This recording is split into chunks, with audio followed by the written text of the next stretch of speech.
Primera de Samuel, capítulo 3, vamos a considerar desde el versículo 1 en adelante. El joven Samuel ministraba a Jehová en presencia de Elí, y la palabra de Jehová escaseaba en aquellos días. No había visión con frecuencia.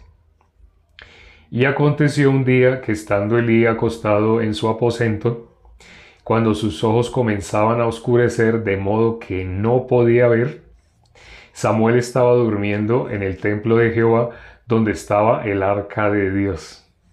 Y antes que la lámpara de Dios fuese apagada, Jehová llamó a Samuel, y él respondió: heme aquí. Y corriendo luego a Elí dijo: heme aquí, ¿para qué me llamaste? Y Elí le dijo: yo no he llamado, vuelve y acuéstate. Y él se volvió y se acostó. Y Jehová volvió a llamar otra vez a Samuel, y levantándose Samuel, vino a Elí y dijo: heme aquí, ¿para qué me has llamado? Y él dijo: hijo mío, yo no he llamado, vuelve y acuéstate. Y Samuel no había conocido aún a Jehová, ni la palabra de Jehová le había sido revelada. Jehová pues llamó la tercera vez a Samuel, y él se levantó y vino a Elí, y dijo: heme aquí, ¿para qué me has llamado?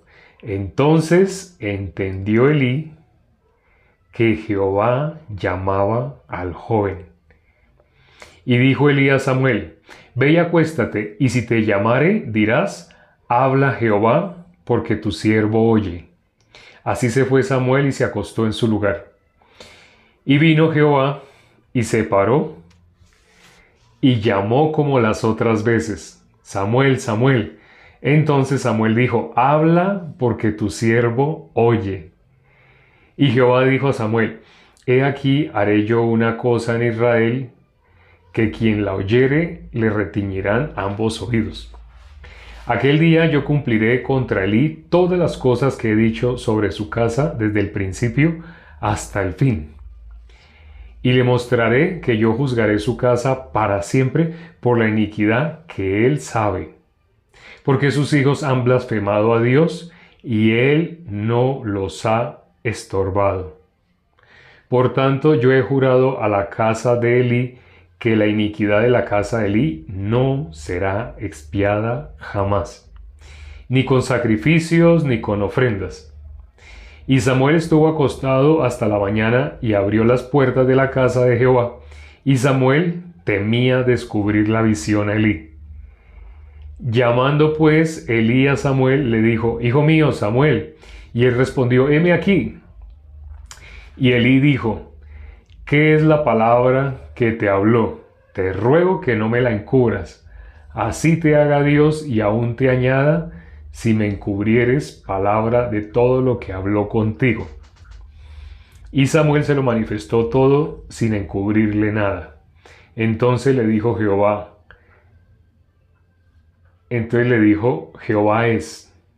haga lo que bien le pareciere. Y Samuel creció, y Jehová estaba con él, y no dejó caer a tierra ninguna de sus palabras. Y todo Israel, desde Dan hasta Beerseba, conoció que Samuel era fiel profeta de Jehová.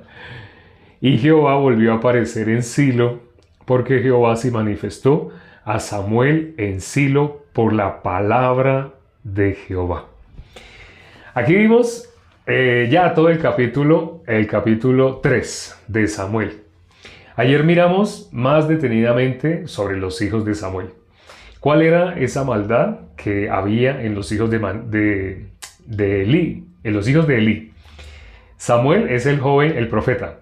Este libro se llama Primera de Samuel, por el profeta Samuel. En el capítulo 1 vimos lo que rodeó el nacimiento de Samuel. Hubo una angustia, una aflicción en su madre, porque la madre de él era menospreciada, era molestada, perturbada por Penina. Penina era como su competencia, por decirlo de alguna manera. Y Ana, lamentablemente no, gracias a Dios, Ana era así molestada constantemente Penina la afligía así a Ana. Esa aflicción hizo que ella buscara de todo corazón a Dios. Bueno, cuando digo de todo corazón, esa expresión se puede malinterpretar. De todo corazón no es apretar a hacer fuerza, no tiene nada que ver con eso. De todo corazón es un corazón contrito y humillado. La Biblia dice claramente, Dios no desprecia. ¿Qué no desprecia a Dios? Un corazón contrito y humillado. La palabra dice, el corazón de Dios está con los humildes y en contra de quien está, de los soberbios. Hoy vimos, por ejemplo, el corazón de Samuel en el capítulo 3. Vimos el corazón de Samuel, cómo se veía. Cada que él oía que lo llamaba, él iba. A pesar de que le decía a Elí, no te he llamado, acuéstate. Y apenas se acostaba y otra vez, Samuel, Samuel. Y salía corriendo. Volvía. 3 veces pasó. Ese no es un corazón humilde. Otra persona diría, me acaba de decir que no me está llamando y me llama, ahora me voy a hacer el que no es conmigo. Pero cada vez que lo llamaba, volvía. Porque no era Elí el que estaba llamando a Samuel. Elí, lamentablemente, él no estorbó. Hoy lo leímos. Dios, ¿qué le está diciendo a Elí? Que Elí no estorbó a sus hijos en todo lo que ellos hacían blasfemando el nombre de Dios. ¿Por qué blasfemaban el nombre de Dios? Ellos no tenían nada que ver con Dios. Ellos no tenían conocimiento de Dios. Eran impíos. No solamente no tenían conocimiento de Dios, sino que eran personas que vivían únicamente por su pensamiento. ¿Qué es impío? Hay un versículo, hay varios versículos, pero uno en especial. Hago esta pregunta. Al pensar en impío, ¿qué versículos se acuerdan? Los hermanos que están acá y los invitados que también han llegado el día de hoy. ¿Qué versículo piensan al oír la palabra impío? ¿En qué versículo se acuerdan? Al ver, por ejemplo, acá, que los hijos, en el capítulo 2, los hijos de Elí, eran impíos. ¿Se acuerdan de algún versículo? ¿Se acuerdan de algún versículo? Sí. ¿Algún versículo? ¿Alguien se acuerda de algún versículo? Al pensar en la palabra impío. No, ya no. Si se hubieran acordado, lo hubieran escrito. Deben estar buscando. No, buscar no. La pregunta es que si se acordaban, no que buscaran. ¿Sí? Vamos a mirar Isaías 55. Isaías 55. Isaías está después de los libros poéticos, de los libros poéticos. Isaías capítulo 55. Vamos a leer el versículo 7. Isaías 55, versículo 7. ¿Qué dice? Dice, deje el impío su camino y el hombre inicuo sus pensamientos, y vuélvase a Jehová, el cual tendrá de él misericordia, y al Dios nuestro, el cual será amplio en perdonar. Porque mis pensamientos no son vuestros pensamientos, ni vuestros caminos mis caminos. Aquí está diciendo que es el impío, ¿no? Está hablando del impío. ¿Qué característica tiene el impío? El impío vive conforme a su punto de vista. Vive por su pensamiento. Así dice, ¿no? Dice al principio, deje el impío su camino y el hombre inicuo sus pensamientos y vuélvase a Jehová. Aquí cuando dice deje su camino y el inicuo sus pensamientos, cuando dice deje su camino, ¿qué versículo se acuerdan? ¿Qué versículo se pueden acordar en el cual se está diciendo que nosotros, efectivamente, el ser humano anda por su propio camino? ¿Se acuerdan de algún versículo? Del ser humano viviendo por su propio camino. Isaías 53:6. ¿Quién lo dijo? ¿Quién lo dijo? Carla. Sí, Carla. Muy bien, Carla. Vamos a mirar Isaías 53. Estamos aquí en 55, solo hay que pasar una página. Isaías 53, versículo 6. Dice, todos nos descarriamos como ovejas, cada cual se apartó por su camino. Así dice, cada cual se apartó por su camino. Está hablando de toda la humanidad, de todo ser humano. Cada cual se apartó por su camino. Ese versículo que tanto hemos nombrado y que ya muchos se lo saben de memoria, Romanos 3:23. Por cuanto todos pecaron, están destituidos de la gloria de Dios. ¿Qué es lo que hizo todo ser humano? Tomó su propio camino. ¿Qué hace un impío? Un impío tiene su propio camino. ¿Cuál es la característica del impío? Tiene su propio camino, es decir, nadie le puede guiar. ¿Quién puede guiar a alguien que ya tiene su propio camino? Nadie.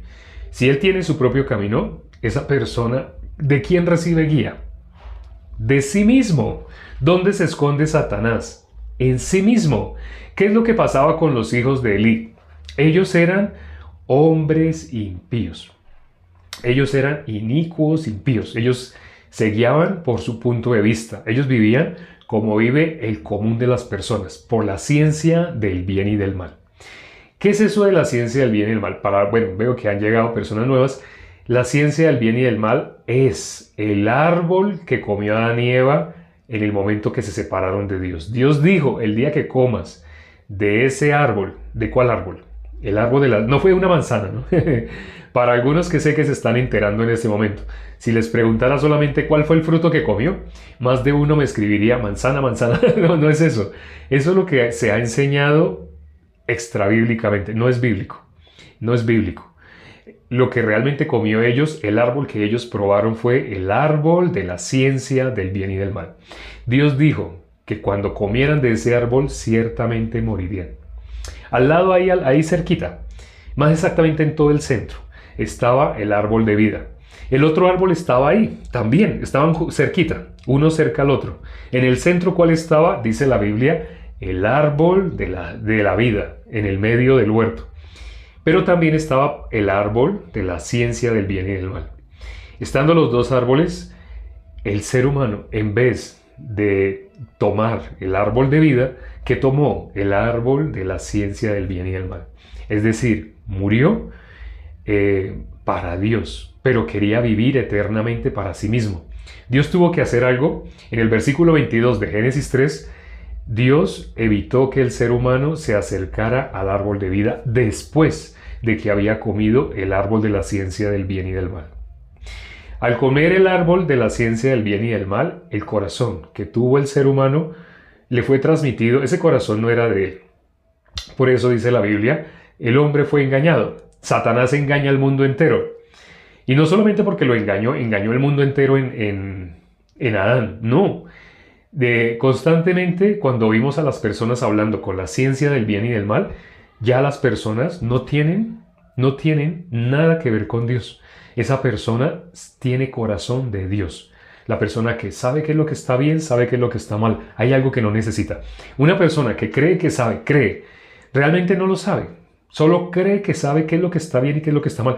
Y está convencido. Está tan convencido por su experiencia, por las personas que le rodean, porque la mayoría lo dice, la mayoría lo piensa de esa manera. Está convencido que a esa persona se le puede hablar este camino que es totalmente diferente. La Biblia dice, deje su camino. Pero ¿qué dice Isaías 53? Eso es solamente pasando una página. Todos nos descarriamos como ovejas. Cada cual se apartó por su propio camino. Entonces, ¿qué pasó con el camino verdadero? Si el ser humano se apartó por su propio camino, el camino verdadero todo el mundo lo conoce. Ah, Jesús es el camino. Él es el camino, la verdad y la vida. Todo el mundo lo conoce. Pero cuando uno ve cómo las personas están viviendo, viven en su propio camino. Viven como impíos, viven como inicuos por sus pensamientos, igual que los hijos de Elí. ¿Qué dijo Dios de los hijos de Elí? Dios le dio una señal. Quienes estuvieron el día de ayer en el capítulo 2, Dios dijo que los hijos de Elí, ambos iban a morir un mismo día. ¿Qué le está diciendo a Samuel?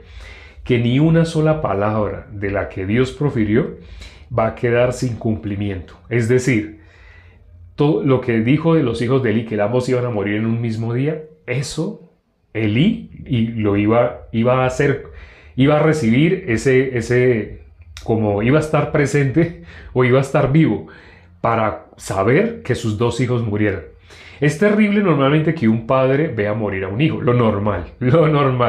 Si no suceden accidentes o enfermedades o cosas así, lo normal es, primero mueren los padres, después, unos 20, 30 años después, en esta época, mueren los hijos.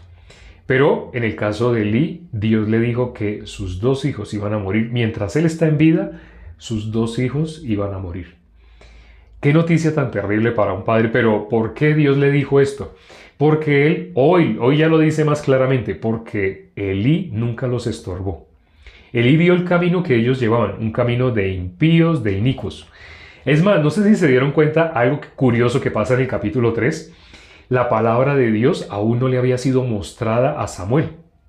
Samuel no conocía todavía la palabra de Dios. Samuel no conocía a Dios. Sí, no conocía. Estaba viviendo ¿en dónde? En el templo. ¿Con quién vivía? Con el sacerdote Elí. El sacerdote Elí conocía la palabra de Dios. Sí la conocía. Él sí la conocía.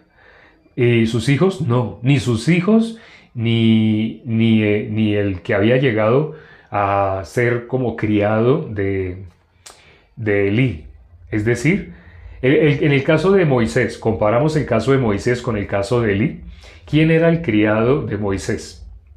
Bueno, creo que ya todos saben. Bueno, no todos, pero muchos sí saben. El criado de Moisés era Josué. Sí sabe, Josué. Donde quiera que estaba Moisés, ahí estaba Josué. Estaba Moisés, ahí estaba Josué. Y cuando no estaba Josué con Moisés, porque por alguna razón tuvieron que separarse, ¿sabe dónde estaba Josué? En el tabernáculo. Josué tuvo una relación muy estrecha con Dios.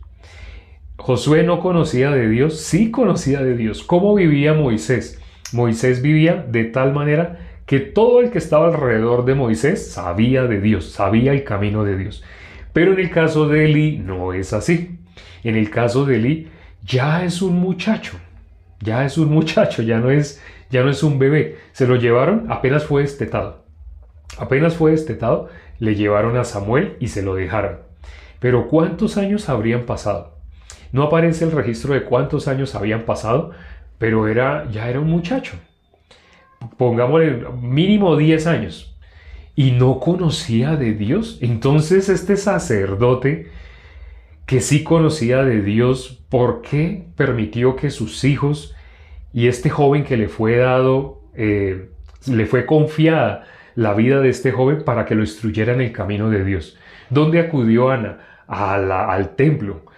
Ana fue a donde estaba, ¿qué había? El arca. ¿Dónde dormía Samuel? Hoy lo leímos. Él estaba durmiendo donde estaba el arca. ¿Sí? Pero, ¿cómo estaba viviendo este hombre? Elí no instruyó ni a sus hijos ni a Samuel en la palabra de Dios. Dios mismo tuvo que empezar a hablar con Samuel. Así, tremendo, ¿no? Y vimos que después Dios le apareció en Silo, le apareció más adelante. Y no solo le apareció, sino que ahí sí conoció a Dios por medio de la palabra. Primero, ¿qué acercamiento tuvo Samuel con Dios? El primer acercamiento que tuvo fue directamente. Dios le habló. El primer versículo dice, no sé si se acuerdan, les diga que lo leímos, el primer versículo que decía, en esa época no se manifestaba, ya llevaba mucho tiempo sin que se manifestase Dios, ni en visión siquiera. Si leen ese primer versículo, bueno, ya les dije que yo estoy en Isaías, pero si leen ese primer versículo, se acordarán o se darán cuenta.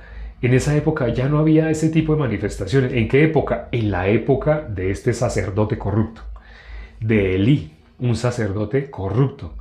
¿Cómo, hasta dónde, qué fruto dio este sacerdote? Los hijos más terribles. Estos hijos hacían que todo el pueblo blasfemara el nombre de Dios. Porque si estos hijos eran los representantes de Dios, estos hijos eran sacerdotes. También lo vimos, ¿no? Hay personas, si vieron el capítulo 2, el video del día de ayer, estos jóvenes eran sacerdotes, Omni y Finés, pero eran sacerdotes y no tenían conocimiento de Dios y vivían impíamente. O sea, realmente no les interesaba. El papá tal vez les quiso hablar algo y no quisieron. Y ya el papá los dejó, no los estorbó. Ayer hablamos más detenidamente sobre cómo fueron criados estos hijos de Elí. Por eso dice que eran impíos. Y asimismo quería criar a Samuel. Pero Samuel, ¿quién permitió? Bueno, todas las cosas suceden por algo. Samuel, ¿por qué iba a ser ese gran profeta? Vino desde el corazón de una mujer atribulada.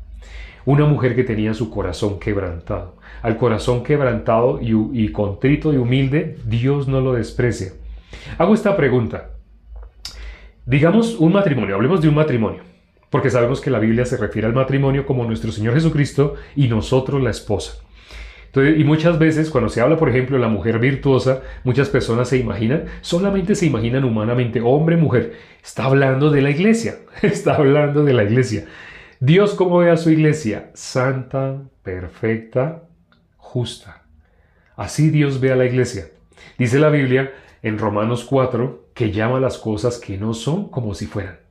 No sé si han leído así Romanos 4. Llama las cosas que no son como si fueran. Entonces, para nosotros, está hablando a nuestro lenguaje.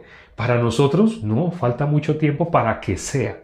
Pero Dios ya ve, es así. Dios ve, Dios no ve, va a ser. Para nosotros falta tiempo. Por eso dice que fruto del Espíritu es la paciencia. Pongamos el caso de un matrimonio. Un matrimonio. Los dos, entre los dos resulta que hay peleas, hay conflictos. Se levantan la voz. Hay parejas que han pasado al plano de los golpes.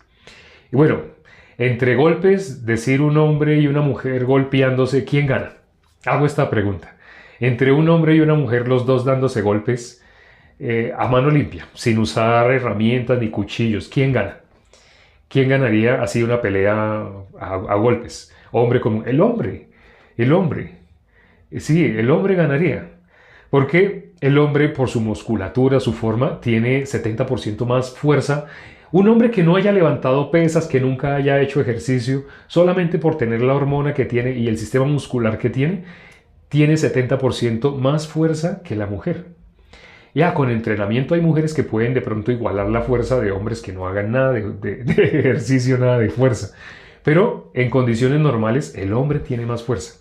Ahora, cuando se agarran a golpes, bueno, eso es ridículo decir se agarran a golpes. Cuando el hombre golpea a la mujer, porque ese ya es, eso, ya hablamos de por qué. Si se van a ir a golpes, ¿quién es el que va a golpear? Realmente el que golpea sería el hombre. Para que un hombre sea golpeado es porque se dejó. Sí, porque no reaccionó, porque no quiso.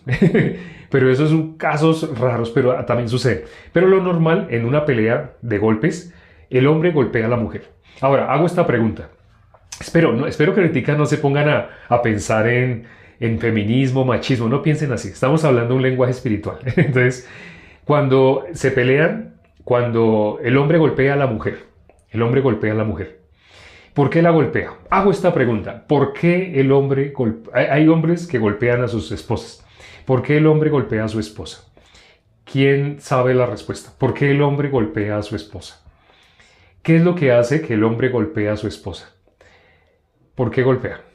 Quiere tener la razón, porque la mujer lo saca de sus casillas. Por creer que él tiene la razón, porque no la ama. No. Hay hombre, no, ya les dijimos, no es machismo, no tener control de sí mismo, porque se cree mejor. Bueno, dijo Nelly, me acuerdo muy bien la respuesta de Nelly, sorprendente. Nelly dijo, porque la mujer lo saca de las casillas. Pero presten atención, no voy a hablar algo ni machista ni feminista, no. Como les digo, es un lenguaje espiritual lo que vamos a hablar. Para que el hombre golpee, normalmente en una discusión, bueno, no es un secreto. ¿Quién maneja mejor el lenguaje verbal? ¿El hombre o la mujer? O sea, defendiéndose con palabras, ¿quién se defiende mejor con palabras? ¿El hombre o la mujer? Hago esta pregunta. ¿Quién se defiende mejor con palabras? ¿El hombre o la mujer? La mujer, la chica, la mujer. Efectivamente, no es un secreto, no es un secreto. Como el hombre Dios le permitió al hombre, sí, más fuerza física. Sí, Dios le permitió al hombre más fuerza física. Pero a la mujer le permitió más fuerza en las palabras. Dios a la mujer le dio innato, eso es innato. Dios le dio a la mujer más fuerza en las palabras. Entonces, cuando ¿Cómo empieza una pelea normalmente? Las peleas normalmente, bueno, ya hablando casos excepcionales de que cuando hay tragos, un hombre que ya se acostumbró a golpear a su esposa y así llega con tragos y la golpea, ese no, no estamos hablando de ese caso, estamos hablando de personas que no toman, personas que no toman, pero que empiezan a pelear. Empiezan a pelear. ¿Cómo empiezan a pelear? Verbalmente. Se empiezan a ofender. Pero ya dijimos quién va a ganar con palabras. ¿Quién va a ganar con palabras? Ya sabemos, ya dieron la respuesta. La mujer va a ganar. Entonces, cuando el ser humano no quiere perder, ¿no? Si están discutiendo, el uno dice sí, el otro dice no, ya están en sentidos opuestos. Por decirlo de alguna manera chistosa, el hombre se puso camiseta azul y ella se puso camiseta roja, es decir, opuestos, como enemigos. No, sí, no, los dos están peleando. En el momento que están peleando, los dos quieren ganar. Para que estén peleando, ya ahí no sirve un empate. Vamos a poner este ejemplo. Digamos que hay una pelea, están así los dos así diciéndose palabras feas, agresivas, así. Se están ofendiendo, se están agrediendo verbalmente. Pero uno de los dos, no vamos a decir si el hombre o la mujer, uno de los dos, dice de esta manera, de un momento a otro, deja de gritar, de un momento a otro deja de gritar y le dice a la otra persona, sí, tienes la razón, no, sí, tienes la razón, no había pensado de esa manera. Sí, es verdad, no me había dado cuenta. Si tú no me lo haces ver, no me doy cuenta. Ahora, hago la pregunta, ¿ustedes creen que la pelea va a poder seguir? Si uno de los dos, ¡pum!, de un momento a otro cambia. En el momento que están peleando, en el momento que están... No, no pueden seguir. Muy bien, lo contestó Juan. No pueden pelear, no pueden seguir peleando. Porque para que sea pelea, los dos están parados en su razón. Los dos están parados en su razón. Ahora, como los dos están parados en su razón, los dos quieren ganar. Pero como la que verbalmente gana, ya sabemos quién es la que verbalmente gana, la mujer, gana verbalmente con palabras, ¿qué hace el hombre cuando ya no tiene palabras? Ahí empieza a usar la fuerza. En una pelea, la mujer que usa lo que Dios le dio, las palabras. Dios le dio palabras. Entonces la mujer se puede defender, verbalmente la mujer se puede defender y le gana, le gana al hombre, la mujer le gana. Pero entonces, como están peleando en una pelea, cada uno va a sacar su mejor arma. No sé si han visto las películas donde así están peleando dos Iron Man con otro. Están peleando los dos. Entonces uno saca un arma, el otro saca otra arma y tiene ya toda su potencia, la manda hacia el arma. Ya va a lanzar su último golpe, por ejemplo. Porque en una pelea los dos quieren ganar. Si están peleando, los dos tienen que... No sé si han oído este dicho, que para pelear se necesitan dos. No sé si habían oído. Ese es un dicho, aquí suena mucho, en este país suena mucho ese dicho. Para pelear se necesitan dos. ¿Sí? Uno solo no puede pelear. Tendría que estar corrido, muy corrido para pelear solo. Pero para pelear se necesitan dos. Entonces, sí, sí. Ah, sí, alguien lo dijo, yo lo dije. Sí, Camilo, bueno. No me fijé, pero bueno, sí, Camilo. Entonces, cuando el hombre, la mejor arma de la mujer, ¿cuál es? Las palabras. Entonces, cada uno está sacando su mejor arma. ¿Cuál es el arma del hombre? ¿Cuál es el arma que tiene por encima de la mujer? Y que sabe que con esa arma sí le puede ganar. La fuerza. Y cuando ya hay fuerza, ya sabemos. Vienen golpes. Entonces, él se va a sentir ganador por golpes. Es triste, pero llega hasta esa condición. Bueno, lo que estamos queriendo mostrar acá no es tanto de golpes o no. No estamos hablando ni de machismo ni feminismo. Estamos hablando que para pelear se necesita tener la razón. No se puede pelear contra alguien humilde. No se puede pelear contra alguien humilde. Para que los dos estén peleando y hayan llegado hasta los golpes es porque hubo palabras, hubo ofensas normalmente. Estoy hablando en condiciones normales. Ya saben, no estamos hablando de alguien que toma tragos y que ya lo tiene de costumbre. No, así no. Sino una persona que, como dijo Nelly, lo sacó de las casillas. ¿Cómo lo sacó de las casillas? Con palabras. Con palabras. Entonces, para eso se necesita efectivamente que los dos estén en condición de pelea. Por ejemplo, vamos a colocar ya el ejemplo espiritual. ¿Por qué les nombré este ejemplo? En el caso de la mujer sorprendida en adulterio. Ustedes se acuerdan, ¿no? La mujer sorprendida en adulterio aparece en Juan capítulo 8. La mujer sorprendida en adulterio, ¿será que ella solamente adulteró una vez y preciso la pillaron el día que ella adulteró? No. Una mujer adúltera es una mujer que ya lo ha hecho varias veces, ya adultera, y disculpen que diga una mujer, suena feo, no quisiera decir una mujer, bueno, los dos adúlteros, ahí los dos eran adúlteros, las personas que practican ese deporte, por decirlo de alguna manera, practican el adulterio, son personas que empezaron a hacerlo y lo siguieron haciendo, lo han hecho muchas veces, lo han hecho. Ahora, ella siendo mujer adúltera, pero no había sido descubierta. En el momento que fue descubierta hubo un cambio, pero antes de que ella hubiera sido descubierta, ella era adúltera, pero ella podía, el esposo llegaba, ese día ella fue adúltera, pero el esposo llegaba y ella le peleaba, tras del hecho le pelea. Mire usted, mire cómo se quitó los zapatos, mire esos pies tan sucios que los tiene. Hay menosprecio, hay ofensas, es lo normal. Cuando una persona, como dicen, el que las usa las imagina. Cuando una persona tiene como esa agresividad, algo está escondiendo. Algo tapa con esa agresividad. ¿Qué es lo que se está tapando? A sí mismo. ¿Qué es lo que está defendiendo? A sí mismo. Entonces, mientras ella era adúltera, ella podía levantarle la voz a su esposo, tratar de hacerlo sentir mal, hacer que se pusiera piedro, que lo saque de quicio, como dijo Nelly. Ella podía hacer eso. ¿Quién? ¿Quién puede hacer eso? La adúltera. Ahora, ¿la mujer sorprendida en adulterio puede hacer eso mismo? Hago esta pregunta. Cuando ella fue sorprendida, ¿ella tenía argumentos? ¿Ella tenía palabras para seguir diciendo algo? No. La ley la dejó encerrada. La ley tiene la función de dejar encerrado a todo el mundo para que todo el mundo quede con la boca cerrada. No queda sin argumentos. Lamentablemente, cuando alguien tiene mucha fuerza en sí mismo, en la argumentación y se defiende, no se deja encerrar por la ley. A pesar de haber sido descubierto, quiere salirse por un lado, salirse por otro lado. Compartiendo con muchas personas, sobre todo con varones, les digo, usted sabe que la Biblia dice que cualquiera que mira a una mujer para codiciarla ya adúltero. Ay, si yo veo cuando empiezan así como a avergonzarse, ya sé qué le puedo decir a esa persona. Y la Biblia dice que una persona que hizo eso, que miró a una mujer, ya se convirtió en adúltero. Ya se convirtió en adúltero. Y los adúlteros no entrarán al reino de los cielos. ¿Sabe qué hacen algunas personas? Algunas personas quedan totalmente encerradas por la ley.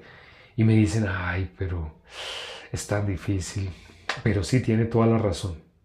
Esa persona perdió, quedó encerrado por la ley, puede escuchar, le comparto el evangelio, puede recibir la salvación. Pero la persona que ante eso diga, pero es que yo creo, no sé, pero yo creo que es que mirar para codiciar debe ser que uno se queda mirando, no sé, mucho tiempo y mirando, y uno mira de pronto así, mira así. Y mira 2 minutos, 3 minutos, 4, 5 minutos. Yo le digo, muéstrame en qué parte de la Biblia dice que el que mira 1 minuto, 2 minutos. No dice ni siquiera una fracción de segundo. Si miró una fracción de segundo, si miró, solamente si miró para codiciar, ya adulteró. Pero no se dejan encerrar los que empiezan a sacar con un argumento y otro argumento. No dejan que la ley cumpla su función. Esa persona está como esa pareja que están peleando. Para que gane nuestro Señor Jesucristo. ¿Nuestro Señor Jesucristo quién es? El esposo. ¿Nosotros quiénes somos? La esposa. Entonces, para que gane nuestro Señor Jesucristo, nosotros tenemos que tener un corazón humilde.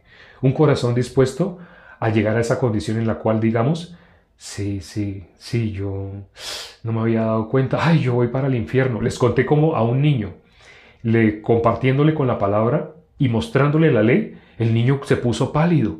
Y el niño enseguida se asustó y dijo, yo estoy yendo camino al infierno. Ese niño, cuando vi que en ese niño la ley había hecho su función, le dije, vamos a la oficina. Allá había un tablero, cogí marcador. Él venía eran 2 primos, él y la niña. Vamos, y nos fuimos. Les hice dibujitos así en el tablero, les expliqué el evangelio. ¿Qué creen que pasó? Rápidamente recibió la salvación. La primera persona que vi recibir la salvación fue un niño. Porque apenas le mostré la ley al niño, el niño quedó, ay, yo voy para el infierno. Des en cuenta, muy diferente una persona que apenas le mostramos la ley, ay, no, pero es que adúltero, no, pues tampoco. No, porque yo voy a la iglesia, yo voy todos los domingos y yo llevo 30 años siendo cristiano. Así empiezan a hablarme personas. ¿Sabe qué está haciendo esa persona? Me importa que usted me esté nombrando la ley. Yo creo que soy hijo de Dios. Y empieza con su positivismo. A mí nadie me va a hacer dudar. A mí nadie. Esa persona no se le puede explicar el evangelio. esa persona ya está pisoteando la palabra de Dios. Si está pisoteando la palabra de Dios y tú le sueltas el evangelio, ¿sabe qué va a pisotear? La sangre de Cristo. Mientras tenga fuerza, a esa persona no se le puede explicar.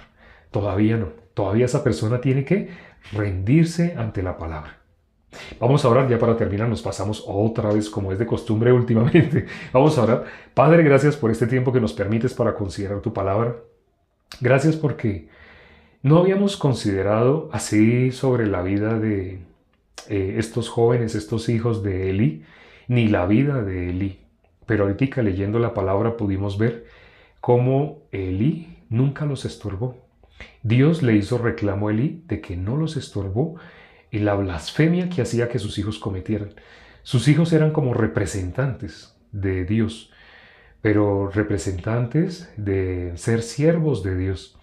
Pero esos representantes de siervos de Dios vivían impíamente. Hacían con las ofrendas lo que no era lícito hacer, lo que Dios no había permitido. Por ello, todo el pueblo blasfemaba de Dios por los que supuestamente le representaban. Permite, Padre, que ninguno de los hermanos que aquí se encuentran tengan un corazón para dejarse arrastrar por sus pensamientos, sino todo el tiempo, meditando en la palabra, tengan al frente que somos cartas abiertas leídas por todos. No estoy refiriéndome a obras, a que se traten de esforzar por... No, sino a que te busquen. Porque una persona no puede ser arrastrada por el pecado si está de continuo en comunión contigo. Para que una persona sea arrastrada por el pecado es porque esa persona se alejó de ti, no tiene comunión contigo, no come ese pan que tú nos dijiste que te pidiéramos cada día. Y tampoco toma su cruz y te sigue como tú nos dijiste cada día. El secreto para una persona no ser arrastrada por las maldades es, y para que todas las personas alrededor de cada uno de nosotros puedan recibir la salvación, el secreto es todos los días alimentarnos de tu palabra, todos los días anunciar tu palabra. Permite que los hermanos no se avergüencen de cargar con la Biblia. ¿Cómo cambia la vida de una persona cuando anda con la Biblia? Lo primero, los vecinos empiezan a darse cuenta, algo cambió en esa persona. Y si a alguien le van a preguntar de la Biblia, es a esa persona que ya cambió. Y no la persona que esconde, la persona que no quiere que se den cuenta, es porque esa persona todavía tiene su corazón dividido en dos. Un pie en las cosas sensuales, en las cosas que ofrece el mundo, y otro pie en las cosas de Dios. Pero Padre, permite que todos los hermanos que se conectaron el día de hoy y que se encuentran en ese momento, para ellos ya haya terminado el tiempo para andar como los gentiles. Y lo que nos resta de esta vida sea únicamente para tomar tu cruz, llevarla y todos los días alimentarnos con tu palabra. Te lo pedimos y hemos orado en el nombre de nuestro Señor Jesucristo. Amén.